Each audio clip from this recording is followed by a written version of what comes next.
Só que é amador. Você só já se fala. É amador. Tá? Deixa eu pegar aqui, Marcinho, vem cá, menino. Eu vou fazer contigo, né? Não foge, não. Hein? Isso aqui não. Bom, Márcio Martins, hoje aqui na Assembleia Legislativa, essa homenagem póstuma a teu pai.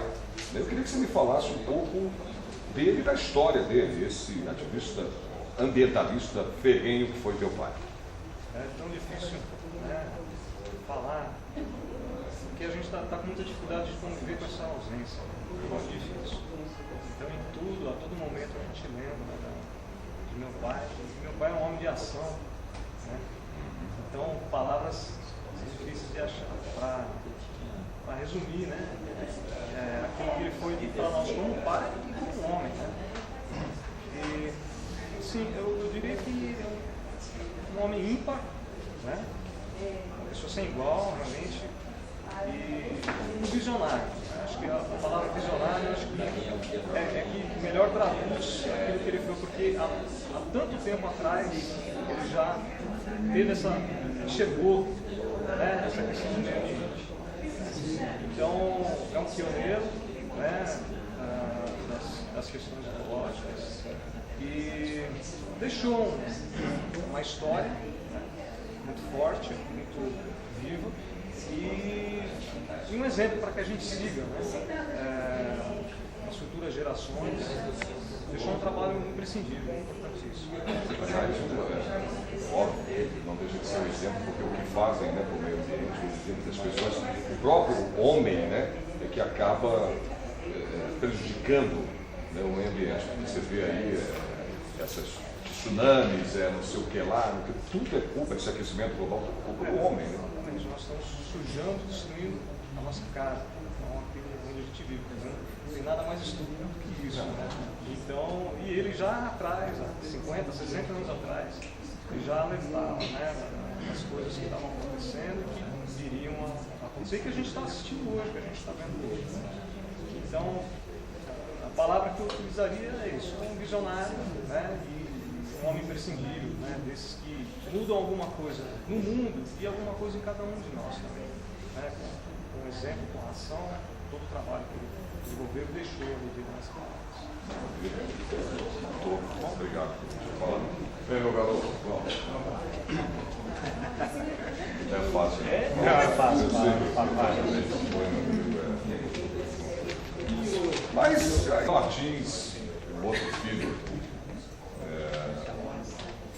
do Ernesto, né, sei que é difícil, né, a gente encarar essa questão da morte, mas teu pai fez, né, deixou um legado, como diz teu irmão aqui. E eu queria que você me falasse um pouco do trabalho dele, como é que você via o trabalho do Ernesto. Bom, meu pai, desde a década de 70, né, ele ingressando na política e com o amor que ele pela natureza, pela música, pela poesia, pela cultura caiçara, pela tradição da terra, ele se envolveu de uma tal forma com aquilo que ele arrastou não só nós, os filhos, né, e os cidadãos também do litoral. E aquilo foi gerando um movimento muito grande. Então meu pai era um homem batalhador, um homem de atitude, e com aquele jeito simples dele, ele conseguiu erguer uma bandeira. Então em 74 ele criou a Sociedade de Ecologia de Engenharia. E como vereador, ele fez vários projetos, né, e todos com ênfase na defesa do meio ambiente. Acredito que ele seja um dos responsáveis, não vou dizer o principal, mas um dos responsáveis pela criação do Parque da Jureia, né? E se nós temos lá hoje 1 milhão de árvores lá preservadas, apesar de existir uma devastação, isso vem do trabalho que ele realizou. Mas acho que nós não podemos deixar isso, né, se perder. Eu acho que a responsabilidade é da sociedade e eu acho que a questão do desenvolvimento sustentável ele tem que ser aí aplicado e a gente tem que ter essa responsabilidade de fazer com que isso perpetue e que não caia no esquecimento, né? Porque foi uma vida dedicada e eu acho que o maior exemplo é o amor, né, que ele passou para a gente. Então fica aí a saudade. Nos encontraremos todos. Né? Tá bom. Obrigado. Obrigado. Um abraço, valeu. Então, 84.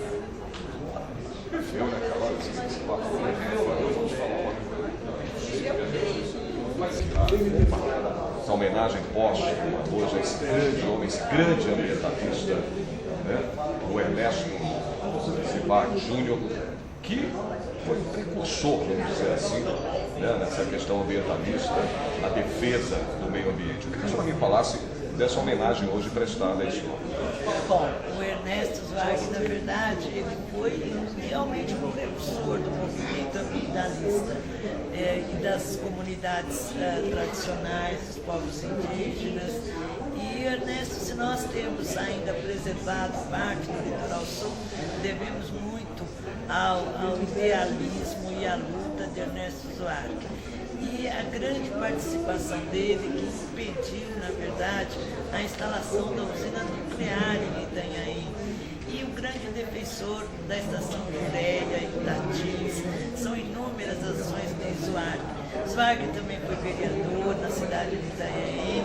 Zuarg era músico, poeta, quer dizer, um cidadão completo, um cidadão que a gente homenageia de maneira simples, mas muito sincera e de maneira muito emocionada, porque temos que continuar a vida, a luta de Ernesto Zuarg, não só pelo meio ambiente, mas como cidadão, como poeta, como músico, é o exemplo que ele dá a todos nós. Um homem que deixa um legado, né, deputada?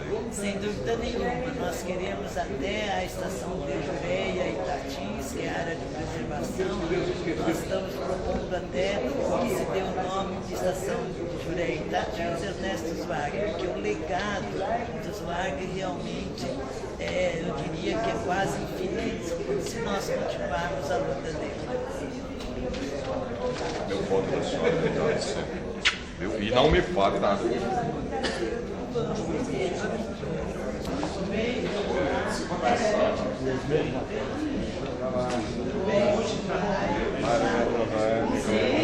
Você veio lá no Peru, foi homenageado, né? Não foi? Que eu já estava, né? Foi da última vez.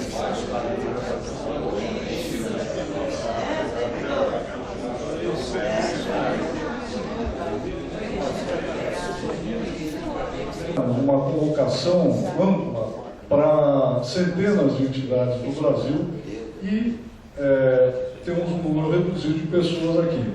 Mas acho que esse número de pessoas é bastante representativo das diversas fases de vida e das diversas lutas que o Ernesto Zuarg representou, não só para nós do Estado de São Paulo, como para o Brasil e para o mundo.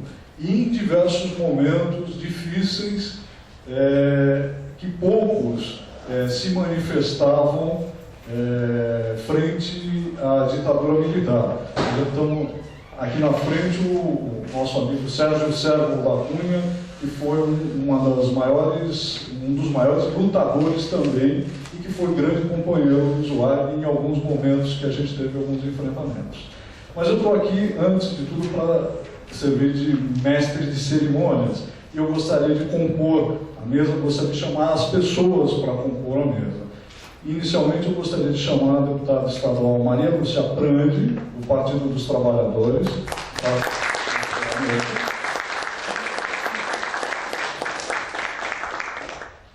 Em segundo lugar, o irmão do Ernesto Zuarg, o Antônio Bruno Zuarg, compositor, grande músico, também para compor a mesa.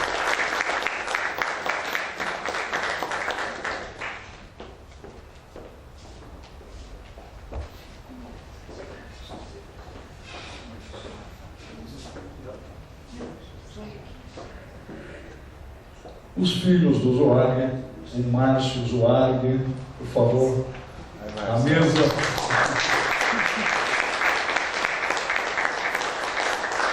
O Itamar Zuarg.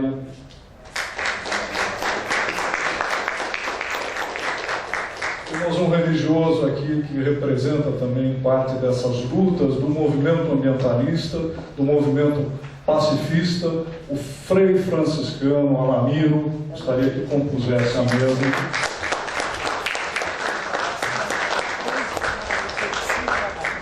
e alguns representantes do movimento ambientalista e algumas autoridades. Como autoridade, eu gostaria de chamar a Ingrid Maria Furlan Alberg, representando o IBAMA, a vereadora Regina, da Câmara de Itanhaém, representando a Câmara de Itanhaém, e o representante do movimento ambientalista, o Mário Mantovani, representando a SOS Mata. Agora passo a palavra à deputada Maria Lúcia Prandi, que vai conduzir os trabalhos dessa noite. Muito obrigado.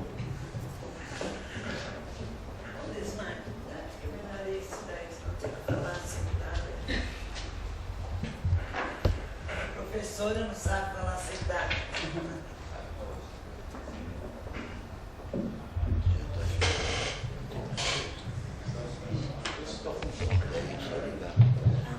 Boa noite a todos e todas.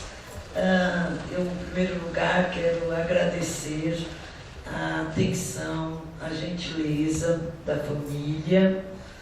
Sem essa atenção e essa consideração, esse ato não seria possível. É um ato extremamente singelo, mas, como disse o Condesmar, é profundamente significativo. Tão significativo como foi a vida do Ernesto Zweig.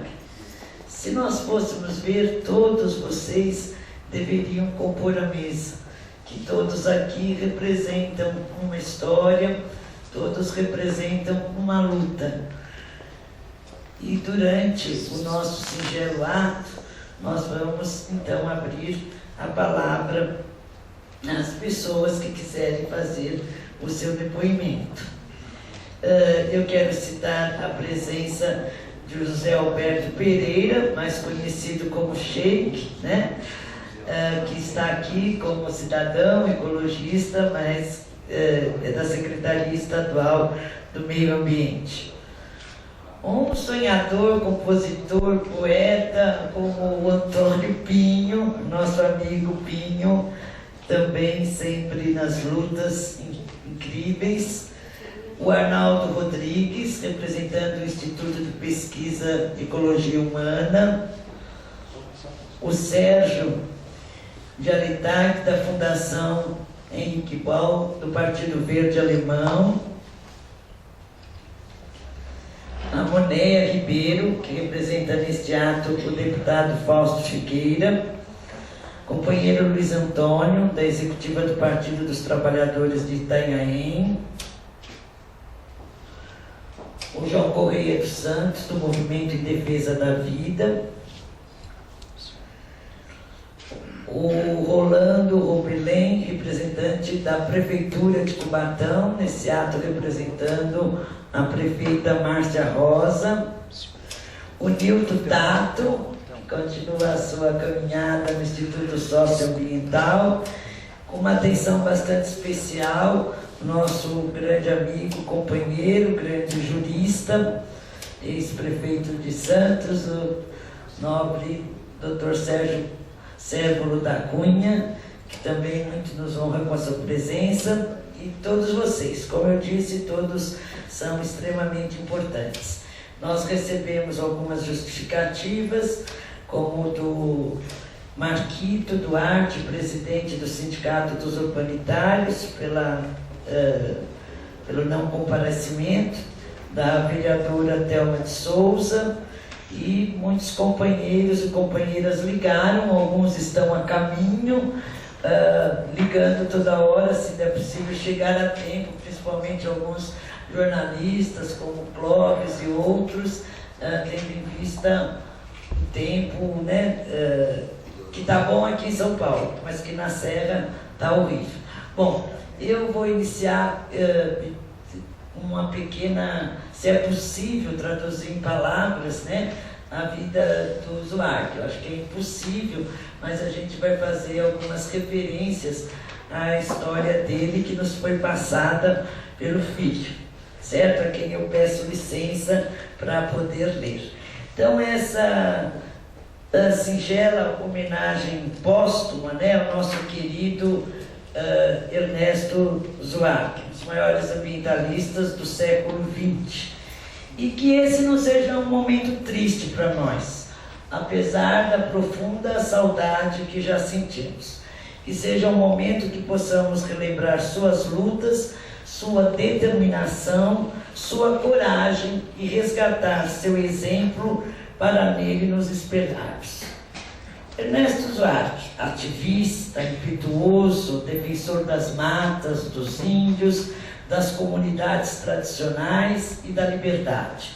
Zuarque era um apaixonado pelas causas que defendia incansavelmente.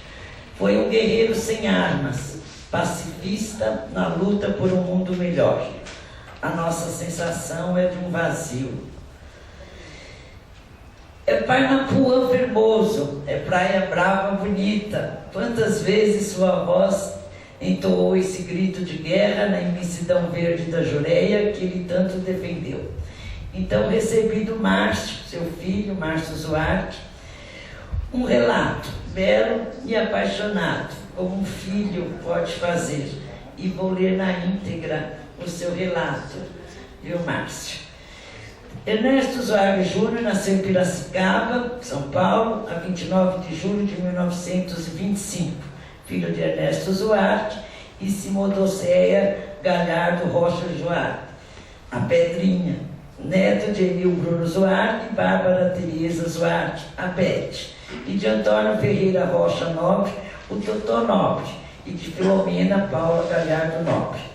Seu avô paterno, Bruno, veio para o Brasil em fuga política da Alemanha. Era comunista, ainda no final do século XIX. Separou-se de seu irmão num porto alemão, decidindo-se o destino de cada um através de uma moeda, no cara ou coroa. Ao Bruno, coube a vaga no navio para o Brasil, e ao seu irmão, a vaga para o México. Há descendentes no México desse ramo e também nos Estados Unidos. Bruno era um exímio entalhador que lecionou no Liceu de Artes e Ofícios de São Paulo, tendo feito trabalhos artísticos em obras arquitetônicas, dentre outros de Ramos de Azevedo.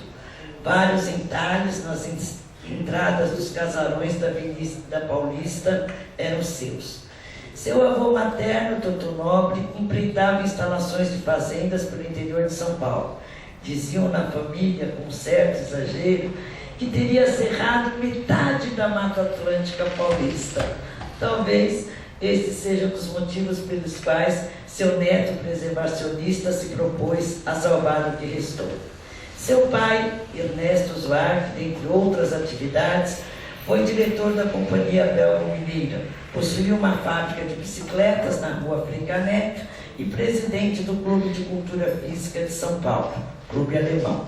Sua mãe, a dona Ceinha, tocava piano, violão, cantava e era poetisa, escrevendo sob o codinome de Pedrinha. Quando do advento da Revolução Constitucionalista de 32, o casal ingressou no campo de batalha em Guaratinguetá, São Paulo. Seu pai comandava um batalhão faminto e esfarrapado, e sua mãe cozinhava para as tropas e cuidava dos enfermos e mutilados. Levaram o filho a Cindino, o Tito, então com 5 anos, para os acampamentos. Era ele que contava que o pai enfrentou a tropa que comandava, revolta em motim, com um único revólver que depois descobriu estar sem os projéteis. E que quando aviões sobrevoavam as trincheiras, Dona Céia batia no peito e gritava: "Atirem em mim, por São Paulo". Quando seu pai aposentou-se em 1947, decidiu morar em Itanhaém, onde adquiriu a única gráfica e o jornal de Itanhaém, posteriormente rebatizado pelo Ernestinho com o nome de Correio do Litoral, e os deu para os filhos tocarem. Ernestinho, que havia passado 3 meses no Rio de Janeiro procurando emprego sem sucesso, lá deixou de comer carne ao visitar um abatedouro. O Tino, o caçula, continuava cuidando do jornal e cuidava da impressão. É mistério lembrar que poucos sabiam ler nessa época. Itaém era uma cidade de poucos letrados. Mas é aí que tem início, efetivamente, a cruzada ambientalista daquele moço inquieto e esguio, de olhos azuis e, concomitantemente, apesar de dóceis, também intimidantes, que teve 2 vezes malária na juventude, mas tinha uma força física em comum. Era um nadador e andarilho costumeiro. A partir das publicações do Correio do Litoral, cujas edições encadernadas foram doadas à Biblioteca Paulo Bonfim, da Prefeitura de Itanhaém, Ernestinho passou a fotografar e protestar contra as ocupações e fechamentos de áreas da Marinha para interesses particulares, nos morros, costões e encostas da região. Eram os primeiros gritos. Ernesto casou-se em 24 de novembro de 1955, em São Paulo, com a imigrante portuguesa Clara do Céu Martins, com quem veio a ter 5 filhos: Marcelo, Marati, Mariceia, Itamar e Márcio, todos com Márcio. O matrimônio foi celebrado por um pastor protestante amigo, pois Ernesto e esposa, embora ambos fossem católicos, recusaram-se a casar na Igreja Católica Romana, viu, pai? Porque o Papa havia abençoado os exércitos aliados na Segunda Guerra Mundial. Clara conheceu num verão em Itanhaém. Ernesto tocava violão, cantava, era um desportista e seresteiro que encantava as moças que o conheciam. E ela se encantou e o encantou.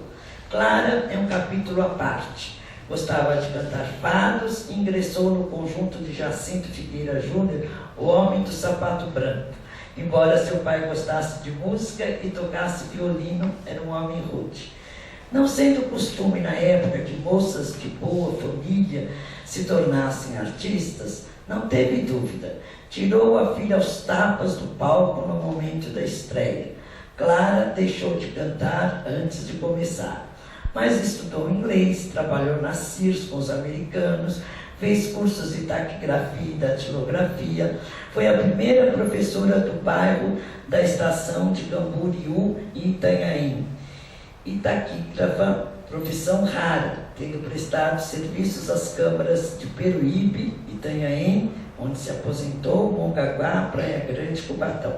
Clara, como esposa e mãe, sofreu muito com o idealismo irrefriado e ilimitado de Ernesto Zoardi, mas sempre o apoiou, até onde era humanamente possível compreender, porque Ernesto era sobre-humano. Clara faleceu em 1989, vítima de câncer, mas enfrentou a sua doença com coragem, dando um exemplo para todos, e foi a pessoa que trabalhou e lutou muito. Além do jornal que circulava nas cidades da região, Ernesto teve outras atividades e até tentou ser um cidadão comum. Trabalhou como corretor de imóveis, construtor de casas de veraneio, professor de inglês e português nas escolas da região. Era formado em letras e filosofia na Faculdade de Santos, com pós-graduação na área ambiental. Aliás, o professor Ernesto desenvolveu um método todo particular. Fazia desenhos na lousa, Popeye, Dudu, Livro Palito, criava músicas em inglês, promovia apresentações teatrais e fazia brincadeiras na sala de aula ou fora dela para que fosse facilitado o aprendizado básico das matérias. Mas o que desejava que todos aprendessem com seu exemplo e ações é o respeito à natureza. Paralelamente ao jornal, passou a publicar folhetos com poesias, revistas e literatura tipo cordel, com alertas ambientalistas. Daí deixou de ser simplesmente o Ernestinho, o professor Ernesto, e passou a ser o Zoardi, o gnomo, o doente, o doidão da Jureia, como se autodenominava. O inimigo das grandes imobiliárias, loteadoras e construtoras das serrarias, das areieiras, dos militares, dos tecnocratas, que queriam usinas atômicas e hidrelétricas, do Serviço do Patrimônio da União, que loteava os costões brasileiros, da monocultura, enfim, o inimigo número 1 do chamado progresso. Em 1973, o cidadão Ernesto ingressou com uma ação popular no Fórum de Itanhaém, pedindo a nulidade de leis municipais que permitiam a construção de prédios em Itanhaém, que não dispunha de rede coletora de esgotos. As construtoras queriam transformar a orla pacata e balneária de Itanhaém, edificando um paredão de prédios na beira da praia. Já haviam edificado 3 prédios com mais de 15 andares. Todos sabem os efeitos dos prédios na praia.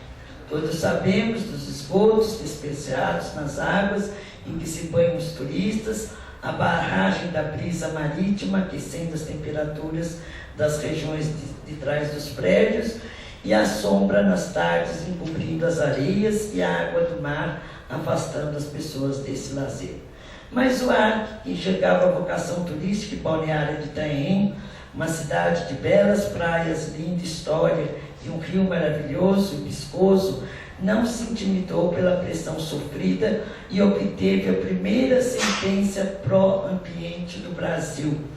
O Dr. José Geraldo de Jacobina Rabelo, hoje desembargador, considerou procedente a ação e concedeu a sentença que salvou Itanhaém, hoje ainda um dos poucos locais agradáveis para os veranistas, com casas ao invés de prédios.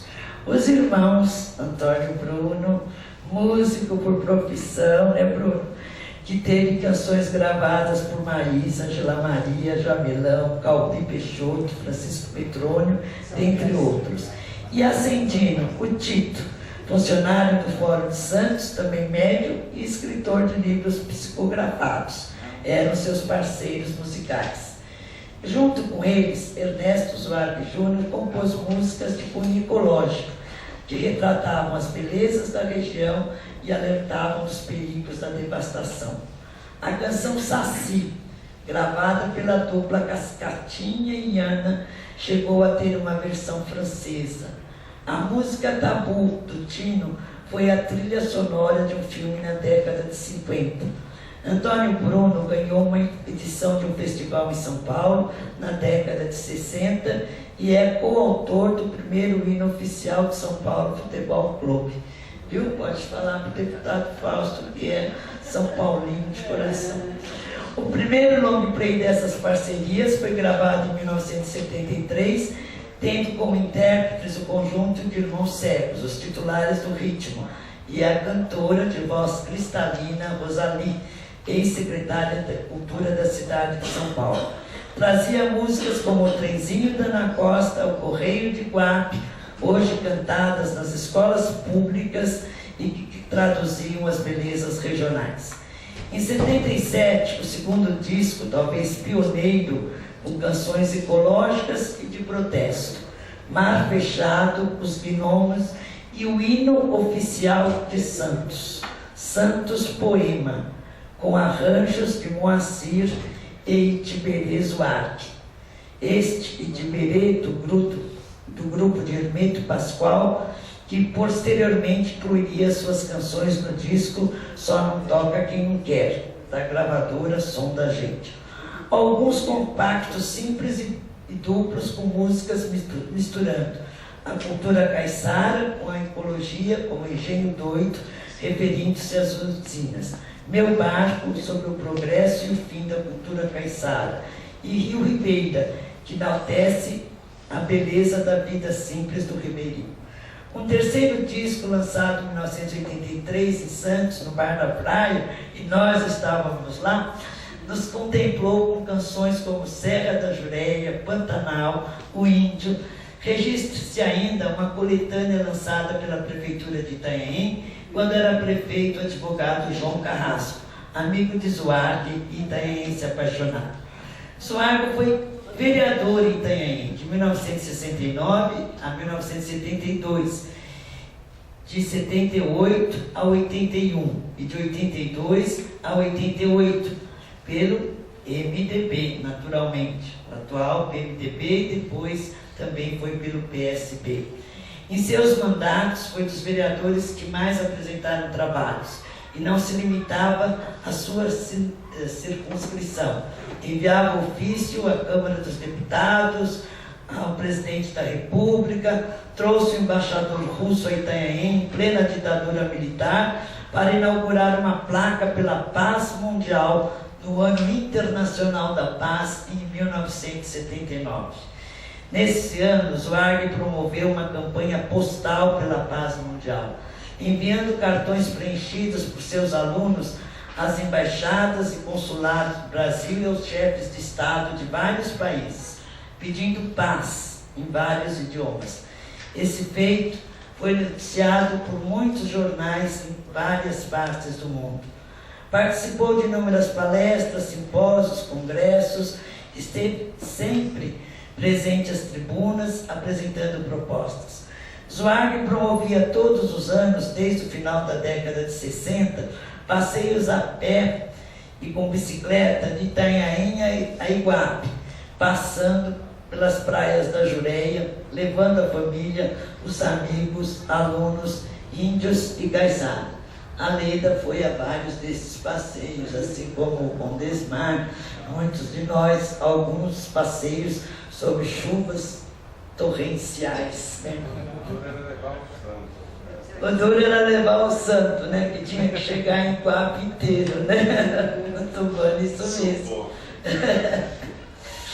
Esses passeios que tinham no início um cunho histórico, era o caminho percorrido pelo antigo Correio do Imperador, religioso devido às festividades do Bom Jesus de Iguape, cuja imagem foi encontrada pelos índios e caiçaras na praia de Una, e ecológico, pela conscientização de preservação, uma vez que havia um projeto imobiliário de uma cidade-condomínio junto ao Rio Verde.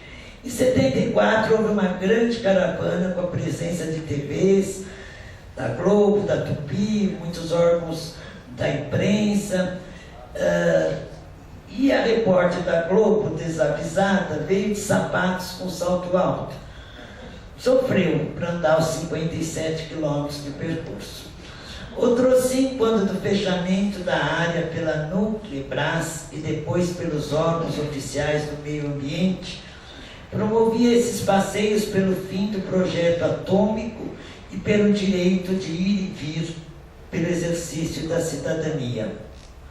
Numa caravana memorável, com mais de 1.200 pessoas, tendo atravessado a Jureia num único dia, a Secretaria Estadual do Meio Ambiente instaurou e impôs um questionário aos participantes, indagando, dentre outras coisas, qual a religião de cada um. O órgão estadual buscava documentar que a caravana não era religiosa, mas turística, a fim de impedir definitivamente a entrada de cidadãos brasileiros na reserva. À época, o ingresso na área somente era permitido no dia de Bom Jesus do Iguape. Lutando pelo direito de visitar a Jureia quando quisesse, Zweig, que também se intitulava o proscrito da Jureia, ingressou no Fórum de Iguape através de uma poética petição de um advogado local, o Dr. Fortes, e com um mandado de segurança permitindo sua entrada e de seus acompanhantes. E lá foi o Zweig, incansável, provocador, perturbador, se banhar no Rio Verde, em pleno janeiro. A região da Jureia foi a menina dos olhos do Zweig, que mantinha laços de grande amizade com os caiçaras nativos. Dormia em suas casas, dançava fandango entre eles, conhecia suas vidas, necessidades, sua cultura e trabalhava para preservá-la.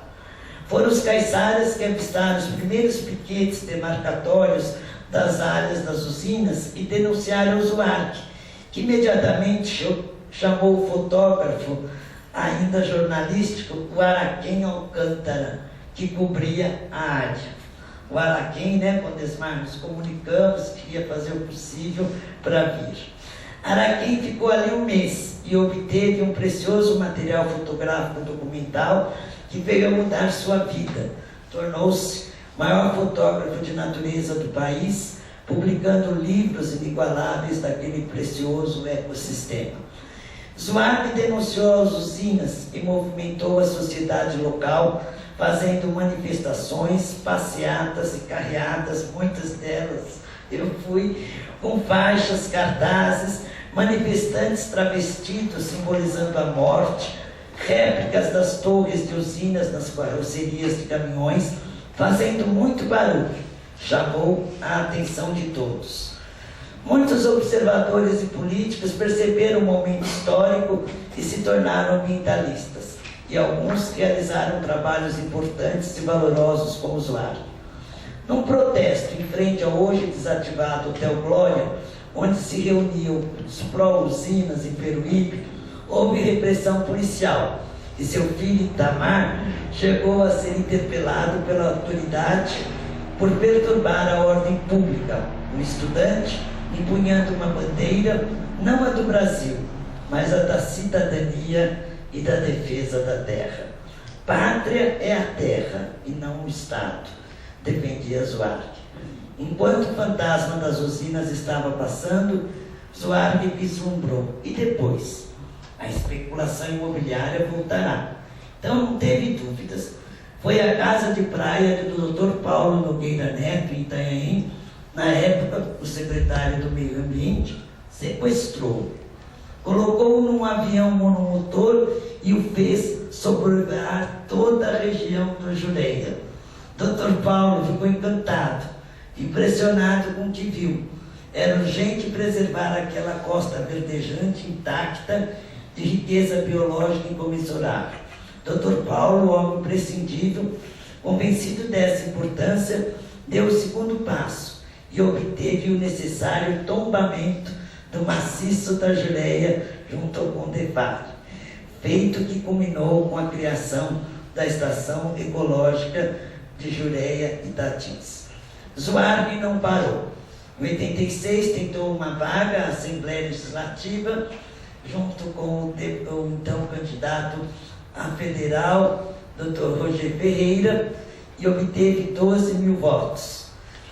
Depois, Roger Ferreira, que obteve 60 mil votos, mas a legenda não alcançou o eficiente, Roger assumiu a presidência da CETESB e chamou Zuarque para sua assessoria.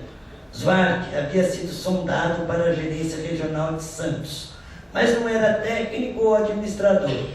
Queria liberdade para trabalhar e na assessoria de Roger obteve a criação da área de proteção ambiental do rio Itanhaém.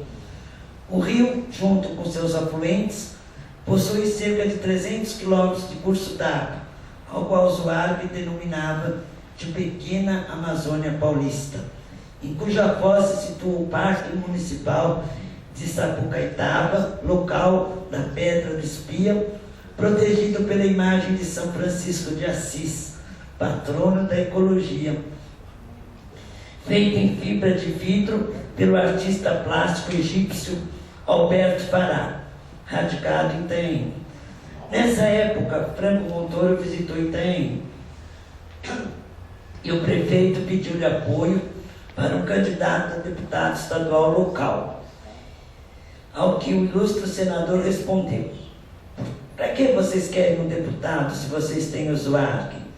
Quando ainda exercendo a vereança, Zuarque promoveu o convênio de Itanhaém com a cidade de Homberg, na Alemanha, terra natal do navegador Rundstad, que naufragou em Itanhaém e conviveu com os índios da região. Em conjunto com o presidente do Instituto Rundstad, ligado à Fundação Martius, Zuarque desenvolveu projetos junto à comunidade indígena em memória do histórico navegador, como um monumento comemorativo, que é um mosaico, junto à rodovia, próximo à nova entrada de Itanhaém. A comunidade indígena local tinha muita ligação com o Zuarque, principalmente através do cacique de Alê, já falecido, sua irmã Catarina, que participava dos eventos culturais promovidos pelo Zuarque, como a encenação do momento em que foi encontrada a imagem de Bom Jesus de Guape na praia do Una. No outro evento, em 85, Zuarque fretou uma lancha da Dersa com capacidade para 100 pessoas no porto de Guape e navegou pelo mar de dentro margeando a Ilha Comprida e passando pelo vilarejo de Pedrinhas até Cananéia. Pedrinhas lançou ao céu balões chamados ecológicos. Tratava-se de grandes artefatos idealizados pelo professor Walter Arduini, seu amigo pessoal, com dezenas de bexigas preenchidas com gás hélio, sem a utilização de tochas, pois os balões convencionais são os causadores de incêndio das grandes florestas. Mas ao chegar em Cananéia, a surpresa, içou-se uma bandeira pirata na grande nau da Dersa, e manifestantes fantasiados de piratas fizeram um grande assalto à cidade, junto com os índios armados com arcos e flechas, como na época do famoso bacharel de Cananéia. O grupo atravessou a cidade em passeata e finalmente atacou o Hotel Glória do FUMESP, órgão do governo para a melhoria das estâncias, que havia fechado e privatizado a Avenida Beira-Mar no centro da cidade, impedindo o trânsito de pedestre. Um atentado, como dizia o Zohar, ao descortino paisagístico. O gerente do hotel se assustou, chamou a polícia e foram recolhidas as faixas e cartazes, que, dentre outras reclamações, também lembravam das usinas, lembravam de Hiroshima, Nagasaki, Peruíbe, Guape. Zweig viveu incansável e produtivamente o seu tempo. Recebeu inúmeros títulos, dentre os quais cidadão emérito de Santos, Peruíbe e Mongaguá. Para muitos era um louco, que atrasava o progresso da sociedade. Para outros, um visionário pioneiro e verdadeiramente lúcido dentre os realmente insanos. Era polêmico e complexo, algumas vezes aparentemente contraditório. Homem ímpar, incomparável, o mais admirável dos homens, como disse a cientista Judite Cortesão. A vida de Zweig não cabe num livro. Há passagens memoráveis, algumas inacreditáveis. Por diversas vezes, desfez-se da única coisa que possuía para quitar dívidas contraídas, para financiar seus projetos ideológicos e suas gravações musicais. Dona Clara assinava, contrariada, o documento de venda da casa e ia morar com os filhos em casa de aluguel. Embora fiel à esposa como marido, tinha por amante a ecologia que consumia seu tempo, seu dinheiro. Dona Clara, nos momentos finais de sua vida, compreendeu mais do que nunca e o perdoou. Seus filhos, que nasceram com o impossível desafio de superá-lo também. Isso foram eles que escreveram, né? Esse desafio. Enfrentou o mal de Alzheimer e a morte com dignidade e com a coragem que sempre viveu, sem nada reclamar em nenhum momento. Né, Mantovani? Quando numa das últimas homenagens, lá em Peruíbe, né? O Zweig já estava assim bem abatidinho, mas sempre com toda a seu sonho, a sua altivez. Jamais se curvou ou desistiu diante das oposições. Amava a vida e dizia que Deus era um exagerado. Tamanha a beleza do universo. Morreu sem deixar à família nenhuma propriedade ou bem a partilhar. Legou a todos um patrimônio inestimável e verdadeiro, de valor incomensurável. Juntou-se agora com grandes homens que admiravam. O chefe Seattle, David Thoreau, Charles Chaplin, Mahatma Gandhi, Bertrand Russell, Proudhon. Em sua despedida foram lembradas suas músicas, e um pajé e um cacique fizeram orações e cantos em Tupi-Guarani. Só poderia mesmo ser assim. Não poderia ter sido mais bonito. A esse grande homem, a esse grande cidadão, a esse grande sonhador, mas que lutou para realizações dos seus sonhos, o nosso muito obrigado.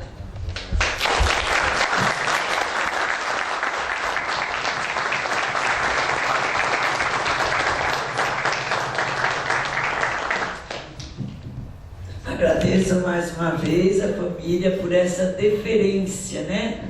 no sentido de nos permitir de fazer esse breve histórico pela vida tão cheia que teve Zweig, nos dar a honra de poder registrá-lo para sempre nessa Casa de Leis. Então agora, a cerimônia informal. Nós vamos nos sentar lá para ver um rápido filme do Zweig. Depois nós abriremos a palavra para a mesa, teremos algumas apresentações musicais e abriremos também a palavra para todos que quiserem dela fazer uso, porque afinal de contas todos que estão aqui conheceram o Zweig. O tema é Itanhaém. Então hoje eu me sinto num desses momentos, momento de magia, de beleza. Tem este mar de fundo, o mar de Itanhaém. Eu sinto a alegria de estar aqui junto com essas duas pessoas. Ernesto Zweig é meu amigo e irmão. Desde que chegou em Itanhaém, em 1948, fizemos amizade e ela nunca esmoreceu. Continua cada dia mais forte, cada dia mais firme a nossa amizade. E Itanhaém, o musical é Zweig. Antônio Bruno e Ernesto Zweig e o saudoso Tino. O saudoso Tino, o irmão mais jovem deles, que já nos deixou.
Boa noite a todos, né? Fico muito feliz pela presença de vocês nesta noite, né? A iniciativa, né, da deputada Maria Lúcia Brandi, né, e demais autoridades aqui presentes, e dizer assim que papai é o Ernesto, é o Ernestinho de Itanhaém, é o Ernesto das canções, o Ernesto das lutas, das batalhas.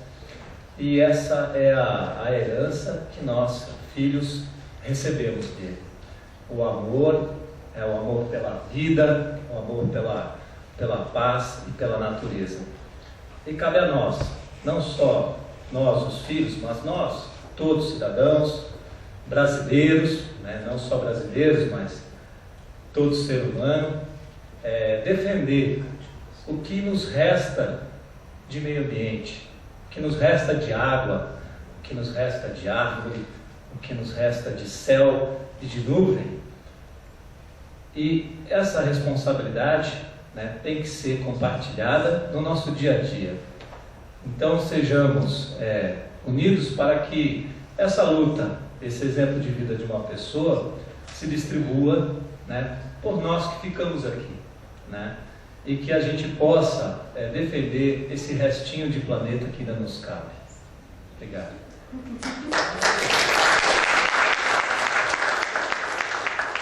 Se quiser usar o próprio microfone da mesa, também está aberto, tá? Boa noite a todos os amigos de meu pai que estão aqui presentes. Eu tive o texto lido, gostaria de agradecer pela leitura, ficou muito extenso, né? Não, mas a vida do seu pai não cabe nem em E gostaria de agradecer a iniciativa e a presença de todos os amigos. Foi muito bom rever amigos antigos do meu pai, Dr. Sérgio, Kim, Mário Mantovani, tanta gente bacana, né? Todos lutadores, né? Todos batalhadores, todos com seus grandes méritos nessa luta.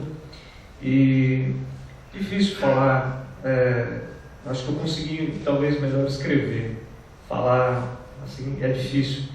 E ainda acabei ouvindo uma música que meu tio Tino, falecido, fez para o meu pai, que eu não sabia que existia essa gravação dele tocando a viola e cantando essa música. Foi uma surpresa para mim e realmente me emocionei, foi difícil segurar, né? Mas queria deixar um abraço apertado no coração de todos vocês e que a gente continue, né, de alguma forma, lembrando, né, do exemplo e da pessoa do meu pai, para que o trabalho dele continue na vida de cada um de nós. Muito obrigado a todos, um grande abraço a todos.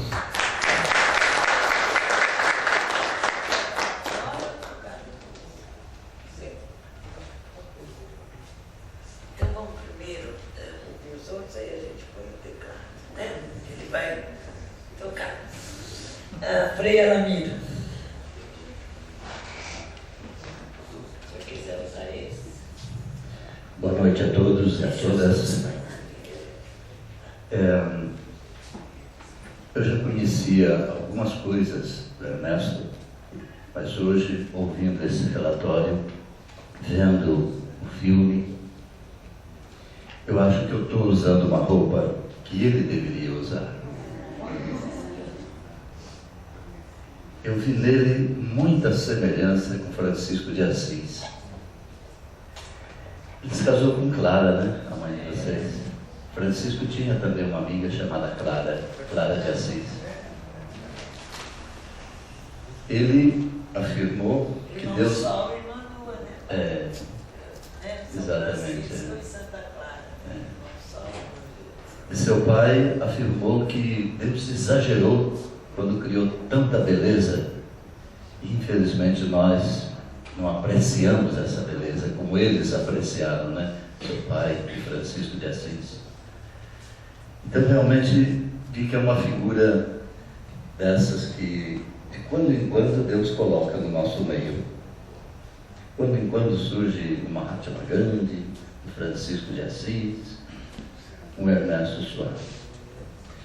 Eu tenho aqui comigo um folheto que acho que convém nessa hora. Na capa tem um famoso crucifixo de São Damião, que Francisco de Assis gostava muito de contemplar, e um artista colocou em volta do crucifixo o chamado Cântico das Criaturas, que está no verso, está dentro do folheto, Cântico do Irmão Sol, ou Cântico das Criaturas. E aqui, quando eu via seu pai ali no meio da floresta, mas é igualzinho Francisco. Francisco de Assis não se prendia muito a uma religião ou uma igreja, mas ele tinha uma espiritualidade. E ele bebia, alimentava essa espiritualidade aonde? Na fonte primeira, que é a natureza. E quando eu vi seu pai ali, beijando a água, colocando a cabeça no chão, depois estendendo o braço, aplaudindo o mar, falei, é Francisco de Assis. Então eu deixo aqui um exemplar para cada um de vocês. E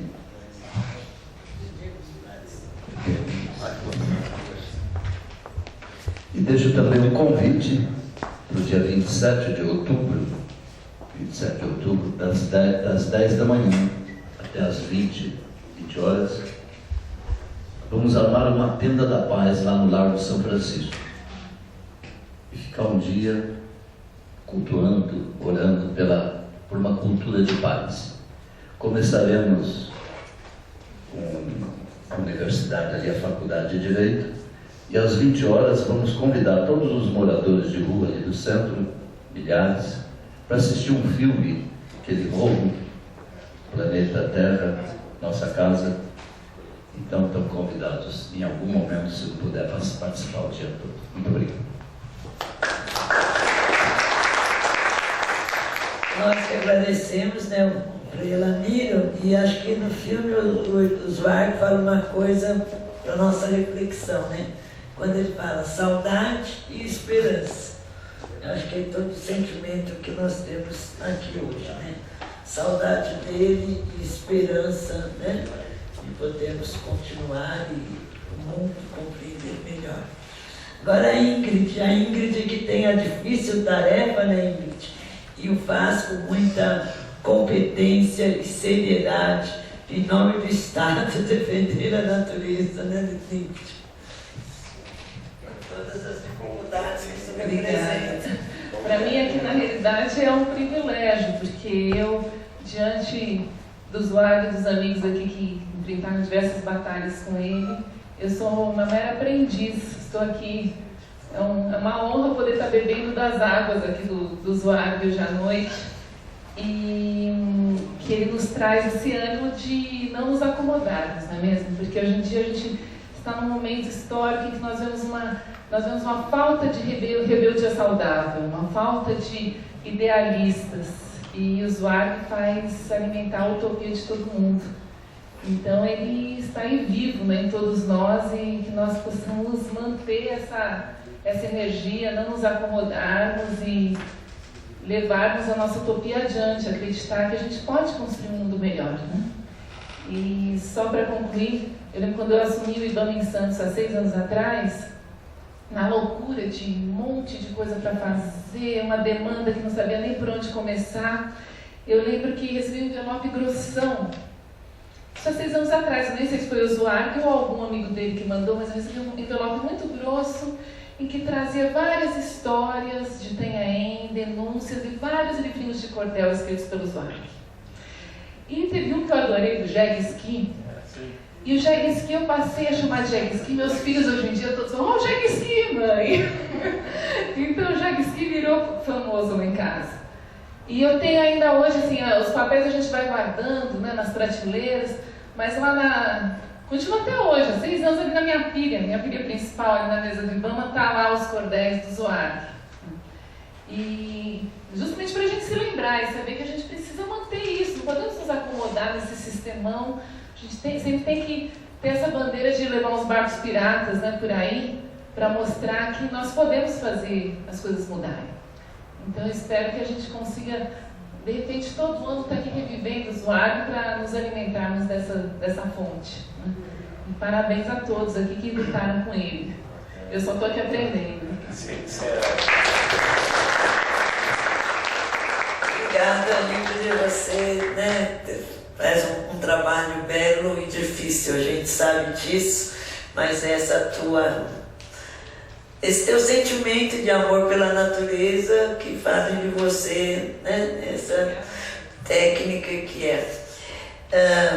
O Célio Nori, né, na verdade é o coordenador do Fórum da Cidadania de Santos, né? Célio, depois a gente agradece mais uma vez sua presença. Vamos passar para a professora Regina, vereadora da cidade de Itanhaém, né, Regina? Talvez, acho que você já pensou nisso, com certeza, a Câmara de Itanhaém pode, por ser mais próximo lá das pessoas poderem ir, né, Regina, prestar também essa homenagem a ele.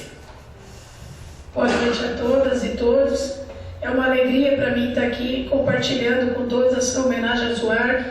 Eu tive o privilégio de, quando eu vim para Itanhaém, em 1989, ainda trabalhar com o Zweig na Escola Estadual Benedito Calixto, e a gente fez uma moção de pesar na Câmara de Itanhaém, e eu falava que eu tinha 2 coisas em comum com ele, que eu era professora, e esse era um dos ideais da gente, e também com ele agora eu estava vereadora.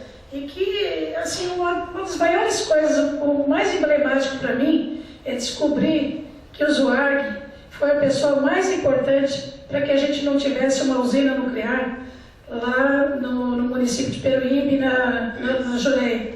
3 usinas que o governo queria construir. Então, esse foi o primeiro contato que eu tive com a importância do ZUARC. Eu tive, assim, não só nessa questão ambiental, o privilégio de compartilhar com ele, eu vi ali o seu Rosendo, eu vi o Marujo, o cachorro que também já se foi, o cachorro do Zé Luiz, e agora a gente tem o ZUARC. Eu sei que ele é como um irmão, né, Zé? Ou um filho até. E eu falo da importância de ver essa cena ali, porque eles estavam sempre andarilhos, eles têm esse hábito de estar sempre junto. E eu tive o privilégio, no Reisado, de cantar muitas vezes com o ZUARC, muitas músicas de Itanhaém. Né? Eu só não tive a oportunidade de acompanhar o Reisado e nunca fui nas caminhadas que ele fazia para a Jureia, mas a gente sempre acompanhou as lutas do ZUARC e teve essa alegria, dessa musicalidade. E a coisa mais importante que a gente vê nessa luta do ZUARC, que eu acho importante qualquer coisa que a gente vai fazer, é a espiritualidade que ele transmitiu para a gente.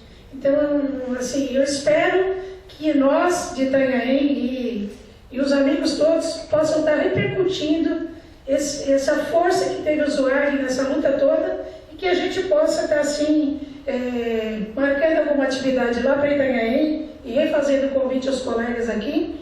E eu recebi um pedido do Márcio e que eu vou procurar encaminhar com bastante alegria e satisfação da gente poder dar um nome no Morro Sapucaitava para aquele parque que se chama Parque Ernesto ZUARC. Então, eu vou estar apresentando na Câmara e aí, aproveitando, a gente avisa.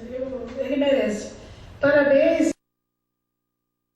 Esse amor à natureza e outra maneira de que eles possam compreender melhor a vida, né, Regina? Parabéns também pelo seu trabalho de vereador.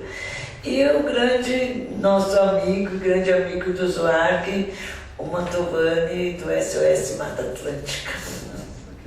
Que dureza uma história como essa. Bom, primeiro dizer que lá na SOS Mata Atlântica a gente teve um dia hoje, todo mundo mobilizado, preparando, amanhã nós vamos estar em todos os pedágios, distribuindo mudas de árvores para o Dia da Árvore. E uma das conversas que a gente fez lá, enquanto encontrava todo mundo, era do dia de hoje, da homenagem do ZUARC. E um pouco contando para aquela moçada que estava lá dentro da SOS, o que foi o ZUARC no movimento. A SOS pode-se dizer constituída de uma faísca daquelas que o ZUARC conseguia jogar. Eu não sabia se dizer se era uma faísca ou uma maldição, mas era uma coisa que o ZUARC conseguia. Vocês ainda vão se organizar para isso. E o ZUARC tinha isso, ele subvertia todos os ambientes que a gente tinha, e essa contradição que a gente falava agora, né, Maria Lúcia, que ele podia falar. Estava lá na Câmara e conseguia fazer uma zona na Câmara que ninguém entendia, depois estava em todos os lugares, mesmo lá com o Roger, eu lembro de várias conversas com o Roger, ele conseguia fazer tanta confusão que falava assim, é um cara que eu puxei, e era o estilo que eu também adotava muito. Mas eu fiquei muito feliz quando o Condesmar me fez esse convite, falou assim, Marião, temos mais uma história. E muitas das vezes que eu tive contato com o ZUARC, eu acho que o Condesmar me chamou, o Arnaldo me colocava nessas, olha, Condesmar, vamos lá, vamos estar junto com o ZUARC, e era um convite, eram convocações. E uma das que eu marco mais assim é quando o Sérgio me apresentou lá na Jureia, junto com a história do ZUARC pensando na Jureia. E um pouco daquilo que era além do que a gente imaginava, da luta em defesa contra as usinas nucleares, daquilo era muito forte essa chamada e não tinha como ir. E dali nós organizamos o Movimento de Defesa da Jureia, né, que foi uma estrutura forte, já foi praticamente a primeira ONG que pensava em ser ONG grande, e aquilo foi, como eu disse, a faísca que surgiu a SOS Mata Atlântica. Eu fico muito feliz de a gente poder estar fazendo isso, porque hoje a gente está tão tomado de coisas, principalmente eu que sou um executivo hoje de uma organização que tem que estar pensando. Ontem estava no Banco Interamericano para ver mais $1 bilhão para o projeto Tietê, esse projeto que a gente não deixou que roubasse esse dinheiro, na terceira fase do projeto Tietê.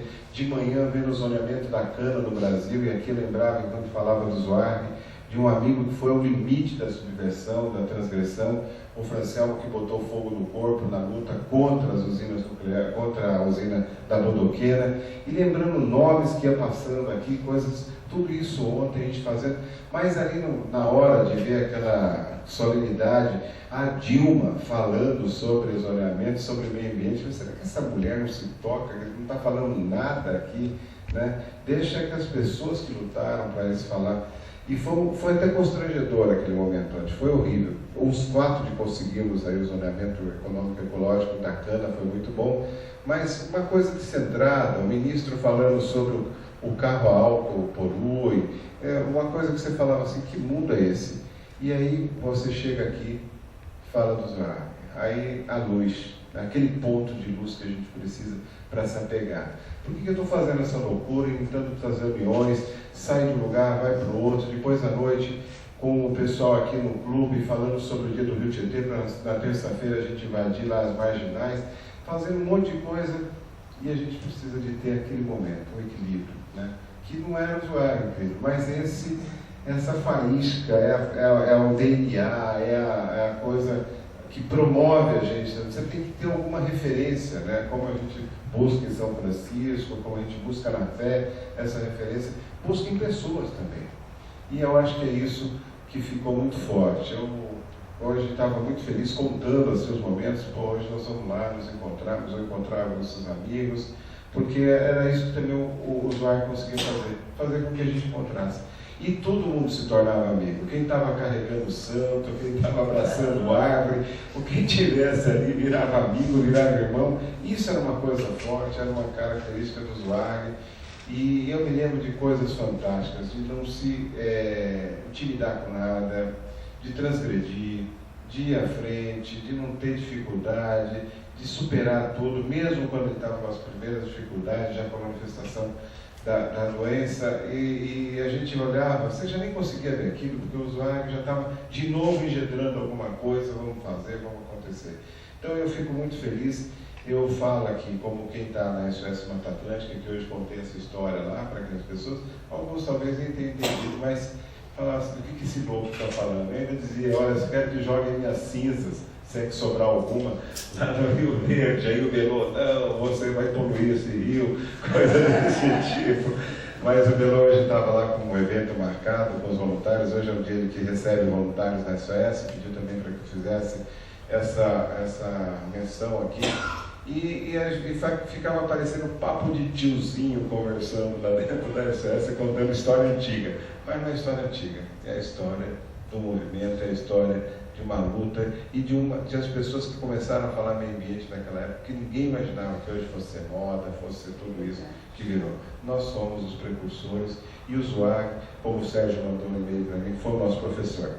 Ele era o cara que dizia, olha moçada, isso, e não dava outra. Eu não sei, por isso que eu falei que não sei se era maldição, o que era, mas o Zuac falava e o negócio acontecia. Então, da minha parte é isso. Eu devo muito ao Zuac, uma homenagem à família, uma homenagem aos amigos. Obrigado, Maria Lúcia, obrigado, Valdesmar, Reinaldo, Sérgio, todas essas pessoas que me deram a oportunidade de estar junto com o Zuac e a gente conviver. Lembro também dos nossos freios, além de si, todo mundo, quantas vezes a gente se apegava a essas histórias. É muito bom rever tudo isso, é muito bom estar entre amigos, é muito bom renovar os votos que a gente fez em defesa dessa natureza, em defesa da vida, em defesa da cidadania planetária. É isso aí. Muito obrigado, gente.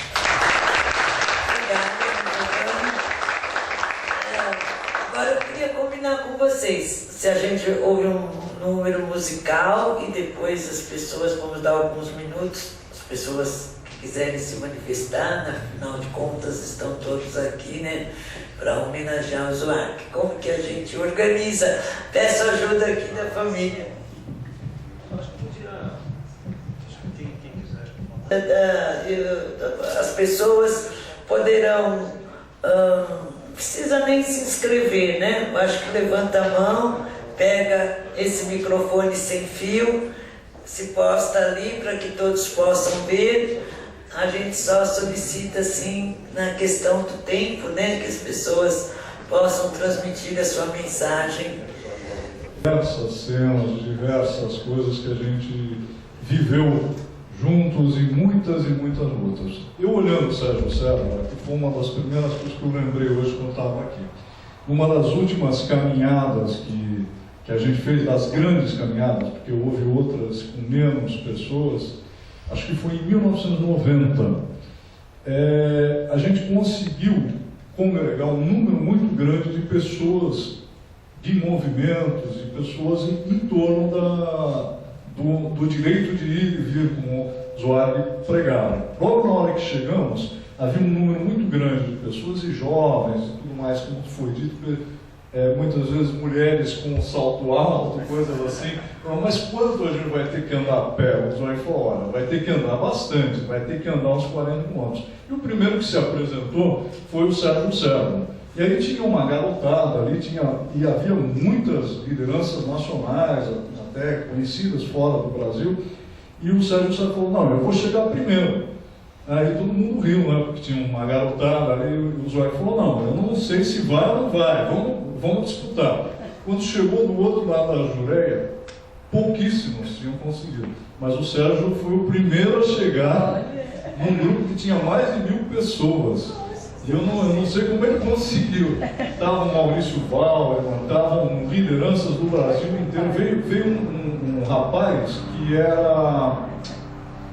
que lutou com o Chico Mendes para atravessar a Jureia junto com a gente naquele dia. Depois acabou sendo o coordenador dos povos da floresta conosco. E tantas outras lideranças. Mas o Zweig era essa pessoa que encantava. Uma das primeiras vezes, que eu não vi vocês citarem esse fato, mas teve outras tantas coisas que a gente fez, houve uma convocatória do Zweig a um grupo de pessoas para a gente ir atravessar a Jureia no momento da ditadura militar. Bom, lá no dia chegamos, éramos 20 pessoas, talvez até menos, e o Zweig providenciou alguns carros para a gente chegar lá na Jureia. Só que o Zweig tinha anunciado. Quando chegamos lá, tinha 2 pelotões do Exército. 2 pelotões do Exército e nós lá, menos de 20 pessoas para enfrentar os caras. E o Zweig foi um pouco mais à frente e falou assim, quem tiver fé e verdade no coração, me acompanhe. E aí foi em direção ao pelotão do Exército. Nós éramos todos jovens. Aí ele foi marchando, olhou para trás, viu que não tinha ninguém, só ele na frente. Aí nós já, com as pernas bambas, tremendo, né? Aí com vergonha começamos a andar e fomos. Apanhamos dos caras, perna quebrada, braço quebrado, e foi todo mundo retirado, depois fomos presos e retirados. No outro ano, o Zweig ligou de novo para a gente. Vamos de novo fazer aquela caminhada? Aí todo mundo falou, pô, Zweig, você é maluco, né? Não dá, não vai dar para ele. Mas fomos. Aí combinou e tal, chegamos em Peruíbe, não tinha ninguém. Peruíbe, só o mesmo grupo de novo. Aí falamos, Zweig, e agora? O que a gente faz? Não, vamos para lá de novo. E estava de novo lá os caras do Exército lá. Isso era antes da Secretaria de Meio Ambiente fechar lá, né? Fomos de novo para lá. Com 2 ou 3 carros chegamos lá. Aí, de novo, os caras lá, e agora? Como é que a gente faz? Não, vamos esperar mais um pouco. Dessa vez já avisei muita gente. E aí a gente, de novo, lá esperando. Aí vai, espera. Aí daqui a pouco a gente começou a andar já. Quando a gente olha, está vindo gente, não sei de onde, de carro, a pé, vindo de Peruíbe, não devia ter algo em torno de umas 500 pessoas. E aí a gente foi andando e o Exército não tinha como conter. Um entrava por aqui, outro entrava por ali e foi indo até que a gente passou. Dessa, aí a outra já não tinha mais o Exército. Mas o problema era com a Secretaria de Meio Ambiente. Mas já foi aumentando até chegar a essa que o Sérgio participou. Então isso, acho que foram grandes momentos. E o Zweig em outras tantas coisas, na Associação Paulista de Proteção à Natureza, nas nossas reuniões da PEDEMA, ele fazia uma dobradinha com Miguel Abelar, que era um anarquista espanhol, que também era um dos grandes líderes. E em movimentos assim, os mais difíceis, quando você imagina que você não sabia o que ia fazer, o Zweig soltava uma piadinha. E era uma coisa terrível. Às vezes, em um momento que você está enfrentando os militares, coisas assim difíceis, e o Zweig estava sempre ali. Eu me lembro de uma reunião que a gente fez uma vez no MAP, Movimento Arte e Pensamento Ecológico. Luiz Carlos de Barros, o Geraldo Siqueira, acho que tinha mais umas 2 ou 3 pessoas, e nós tínhamos que tirar uma coordenação de um comitê antinuclear brasileiro. E o Geraldo já estava muito perseguido, o Geraldo tinha enfrentado de todas as formas, olha, eu não quero ser. Aí olhou para a cara do Zweig, o Zweig falou, não, comigo não vai dar. Ele olhou para o Miguel Abelar, e eu era o mais novo do grupo. Não, então vai ser o Condesmar. E saiu para ser o presidente do Comitê Brasileiro Antinuclear. Quer dizer, citando essas coisas engraçadas que a gente fazia, e que na verdade o Zweig e o Abelar eram sempre muito engraçados nesse momento. Eu acho que o Sérgio de Aletac tem algumas histórias dessa para contar, ou o Sérgio Servo, dessas coisas que a gente viveu, e era legal eles contarem. Obrigada,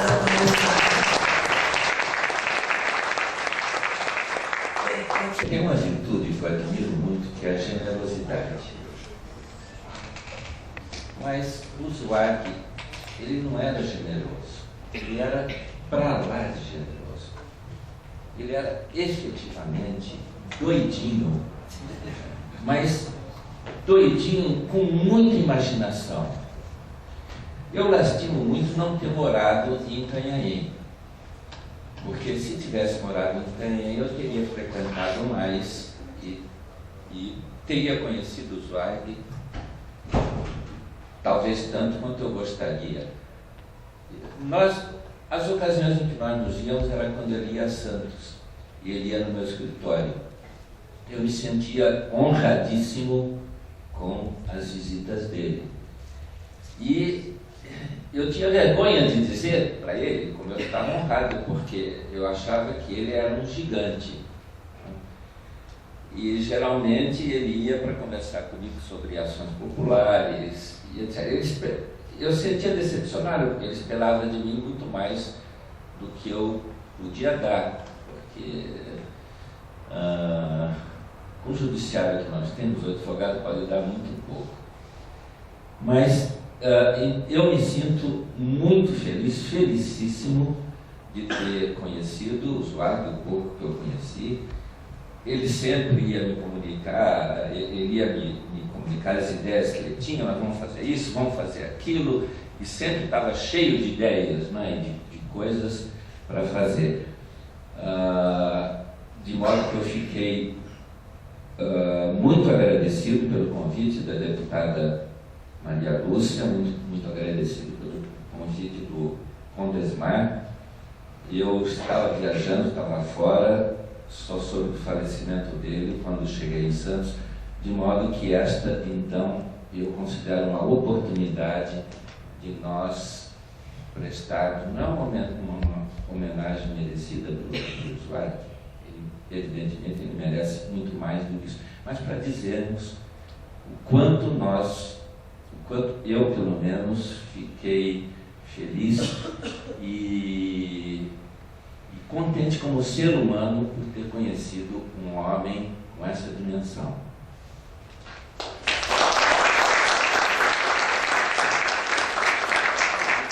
Obrigada, professor Sérgio.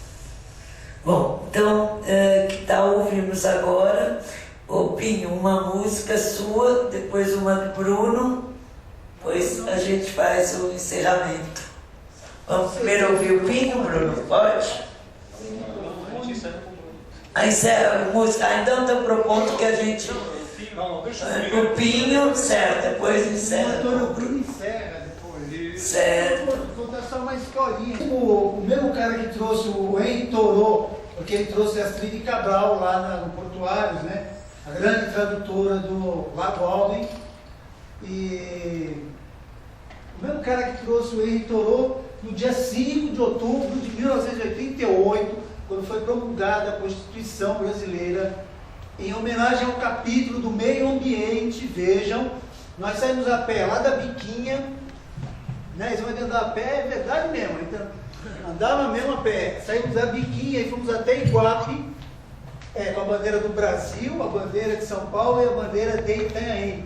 Entramos triunfalmente, não sei quantos dias depois, lá em Iguape. Então, como ninguém tinha lembrado, eu gostaria de lembrar desse fato, de que nós talvez tenhamos sido os únicos brasileiros a comemorar, quer dizer, brasileiros e anarquistas, a comemorar uma legislação ambiental tão rica como a gente achou que era na época, em 88, né, do dia 5 de outubro de 88. Vamos cantar uma música de mar, que tem o nome do Márcio e do Itamar. Só uma palhinha assim, bem simples, sem coisa mesmo, porque eu sou cantor de reis, eu não preciso de microfone, essas coisas. A onda que no mar ondeia, mareia minha embarcação, fico cego sem minha candeia, que clareia essa escuridão. A onda que no mar ondeia, mareia minha embarcação, fico cego sem minha candeia, que clareia essa escuridão.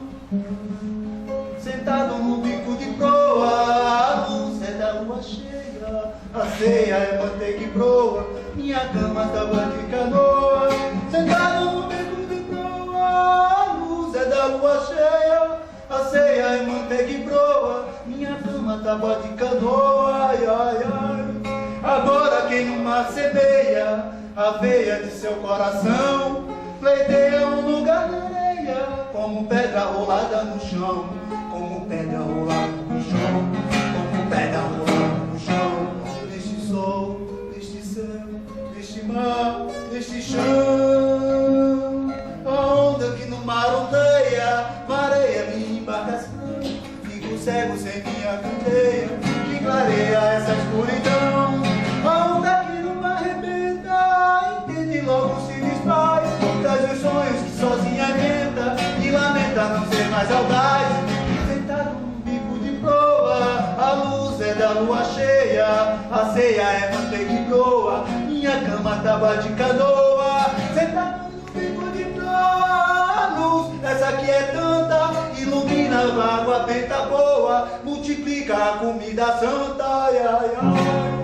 Agora quem no mar semeia a veia de seu coração, pleiteia um lugar na areia, como pedra rolada no chão, como pedra rolada no chão, como pedra rolada no chão. Neste sol, neste céu, neste mar, neste chão.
Uma homenagem aqui da Assembleia.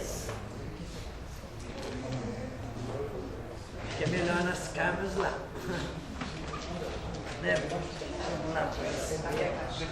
Não havia sessão nem nada, mas eu e a Leda Montinho estávamos lá, quando o porteiro anunciou que um senhor queria falar comigo. E esse senhor era nada mais, nada menos que o Ernesto Zuark, e também se colocando à disposição e muito contribuiu e mais do que isso, muito me honrou quando me apoiou como deputada estadual. Tem que ficar aqui, porque senão o Bruno não aparece.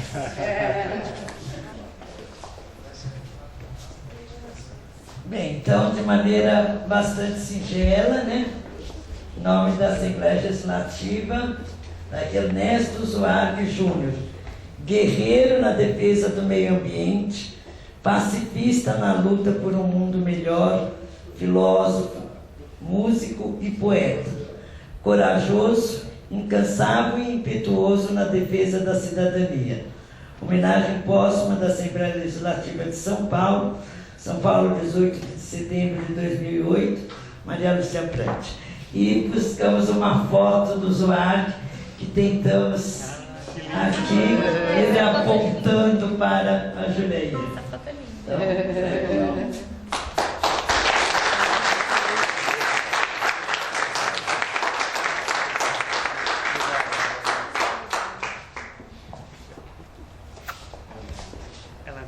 representa a minha irmã Marati. Olha, neta, olha que coisa linda. Pode juntar um pouquinho. Agora a gente pede para juntar como aquelas fotos de família mesmo. Junta todos. Nós tiraremos uma de todos nós juntos que estamos aqui. A gente pegou aquela foto que ele está apontando assim, sabe? Que até aparece no filme. Maravilhoso. E agora, como a vida é bela, né? Como nos ensinou o Zuardi, pelo menos com saudade e com esperança, nós vamos terminar com música com o Bruno. Né, Bruno? Ver um dia São Francisco, padroeiro dos humildes, protetor dos animais, que falava com as aves e vivia sempre possuindo o pau. Ninguém jamais será. História muito antiga daqueles tempos do Brasil colonial, e uma ainda mais bonita que a aurora que do correio lá do Rio. O correio que voava, que chegava por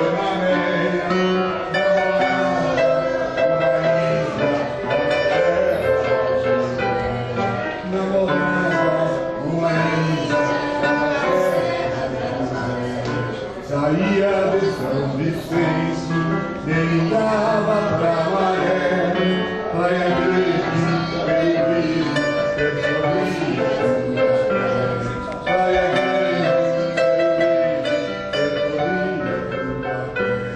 percorria Itanhaém, praia grande, tão bonita, como uma dia infinita. Itanhaém, praia grande, tão bonita,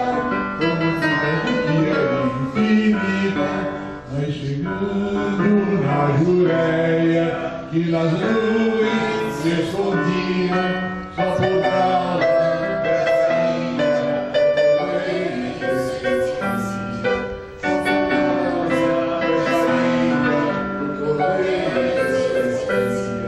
uma vez na primavera, nem chegou aquela areia, desempenho pra sempre.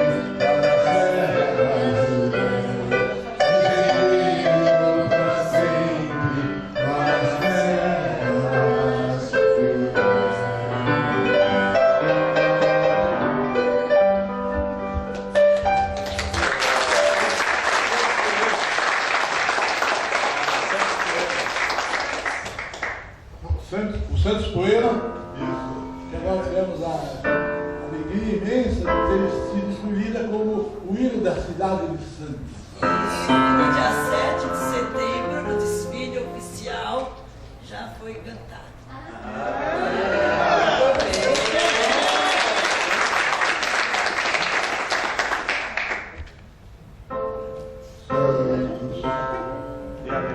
Santos Poeira, Jardim Estela Praia, cidade e porto de mar.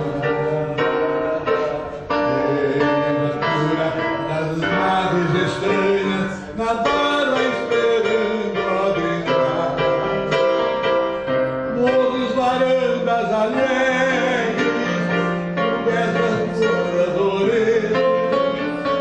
Santos, as ruas antigas, à beira do cais, que escondem segredos. Ruas, paineiras, salgueiros, mangueiras, que choram nos velhos canais. Santos, cuidado, menina, as tuas belezas não percas jamais. Nas noites de serenata, nos tempos coloridos,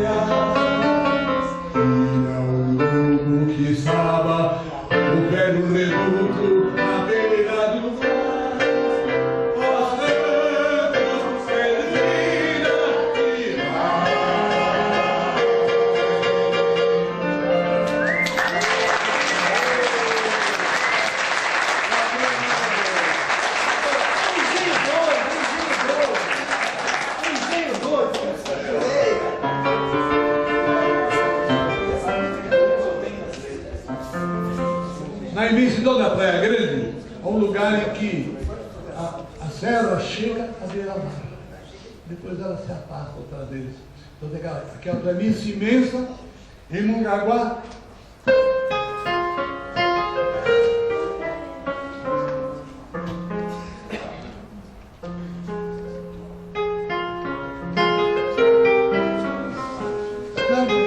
Na imensidão da praia, aonde a serra se aproxima à beira-mar, vinda de longe da planície que se espraia, e vem a pátria pra se ajoelhar, vem pra pagar uma promessa muito antiga que a serra fez a deusa do mar.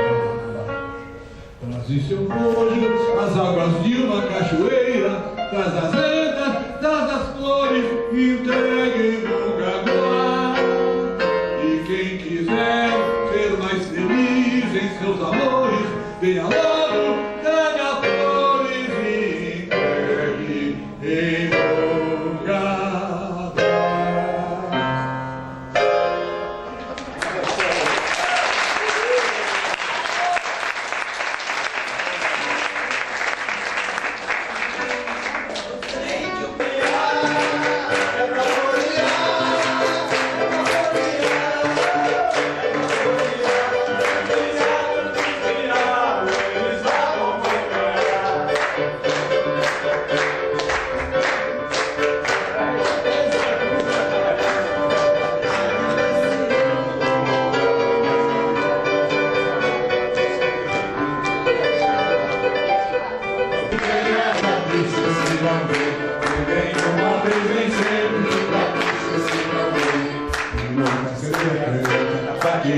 Apaixonado, que possa vir não ouve, ele acompanhado. Entranharei o que é que você tem, entranharei o que é que você tem. Vem uma vez em sempre, pra triste se não vem. Vem uma vez em sempre, pra triste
Lampião quer dizer. Tens a luz fraca.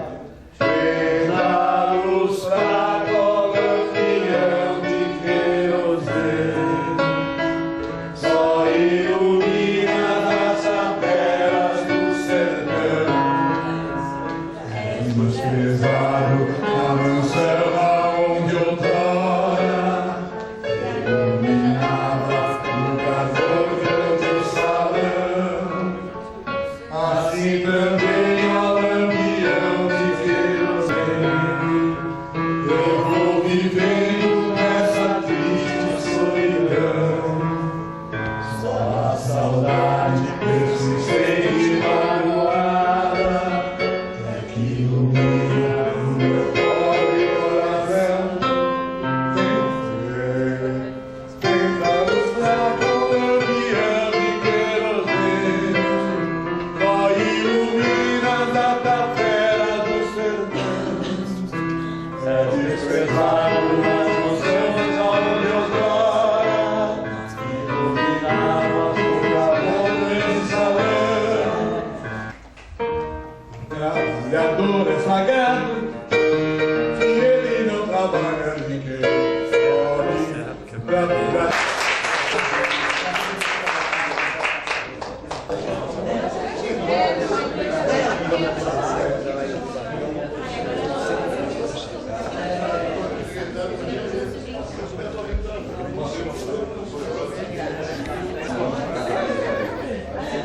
Senhora. Posso dar um abraço?